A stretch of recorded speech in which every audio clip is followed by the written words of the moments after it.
My first apartment was very haunted. I have no other explanation. It was just a little apartment with 4 bedrooms and a living room and a kitchen in the middle, intended for college kids to live in.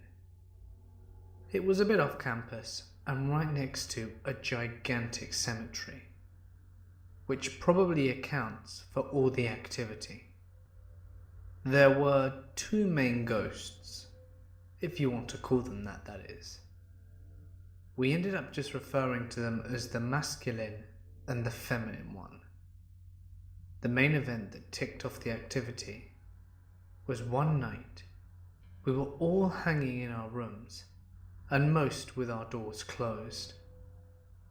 I remember hearing what sounded like 2 people talking. One voice was light and feminine, and the other was lower and much more masculine. It was coming from the main kitchen area. They had a long conversation from the way it sounded. At first I thought it was a roommate with a girl he may have brought over, but after a while I realized that it wasn't anything like his voice. I creaked open the door, and the moment I did, the talking stopped mid-sentence. Not long after, my roommate came from his door across the hall, as he said that he heard it too. And we just kind of looked at each other for a bit, and decided to go for a walk, because it was very creepy. This event set off a chain reaction of weird shit.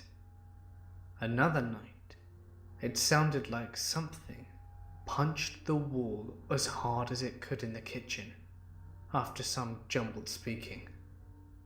Literally, blah blah bam, and it reverberated around the whole kitchen.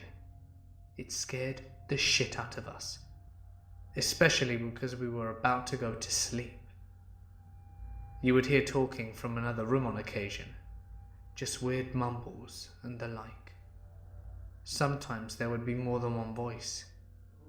You would always see shadows moving at the peripheries of your vision. More than once, we saw full-form figures. My friend at the time and roommate moved out after he saw something dark and human-shaped in his Skype window through his webcam, standing in his doorway. This was a short while before I left his room. Once, there was one just standing in a friend's room whilst he was away. I just ignored it and went into my room and locked the door. I think I had some shock going on. You felt like you were being watched quite often, footsteps all the time ranging from soft to hard. One time, it was around 9 o'clock, and I kept hearing someone walking on the grass outside the building back and forth, whilst the window was open. The unmistakable swish-swish of shoes on grass. At first I thought it was another tenant, but after a while I looked and there was no one there. And yet I could still hear someone walking back and forth along the side of the building. What made it even freakier still was that I was the only one living there at the time, and the units were mostly empty because it was summer. My friend had a baking sheet thrown at him. It flew from the top of the fridge where we kept our pans, right at his head as he was cooking. This did happen after he was trying to communicate with the ghosts, taunting it as it were. It wasn't uncommon to have things like keys, cups, etc. knocked off the counters, or things having moved from their own accord. But the greatest and freakiest experience of all was that the first Christmas that I lived there. I'd gone home for break, and we had all left around the same time. We had locked the place up, and we had left. We turned off all the lights, and locked every door and latched every window. Whilst at home though, there was this video card that I had left up in my apartment. My friend wanted to take a look at it, and we thought we could fix it for him. So we drove the hour-long drive back to my apartment to pick it up. When we got there, the place had the worst feeling I've ever experienced. It just felt like oppression walking into the building. All the lights were on, and my friend's computer was playing a movie. That part freaked me out the most, because he had locked the door to his room and shut his computer down. Not only that, he had this stupid long password that none of us knew. I immediately thought that someone had broken in. I grabbed a knife, and we cleared room to room. I had to jimmy open my friend's room that had the computer playing a movie. But there was no one there. No sign of forced entry. All the windows were locked. Wanting to get the hell out of there as quickly as possible, I chalked it up to just the apartment being weird, and we decided to both use the bathroom and then get the hell out of there with the video card. As I'm looking for the card, my friend just shouts, "Holy shit!"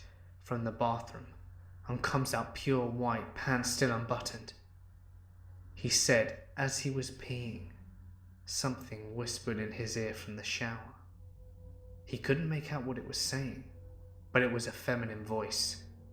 He never believed me every time I told him this place was haunted.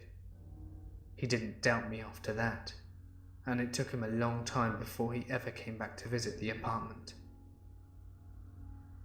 Finally, all the weird shit came to a head. It would go through phases, where there would be relatively quiet for a while, and then batshit crazy for about a month. This particular cycle was pretty bad, and my friends and roommates were getting quite bothered by it.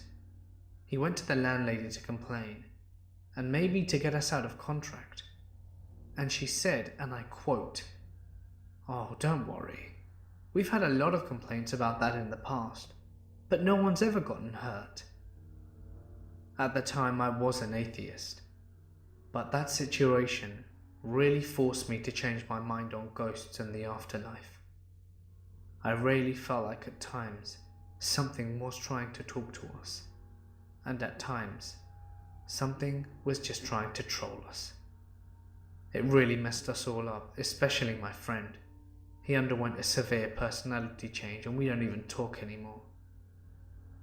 And as lame as the TV shows make it out to be, I really got into ghost hunting after this, especially because I had so many first-hand crazy experiences. I think it's something that we just can't prove yet.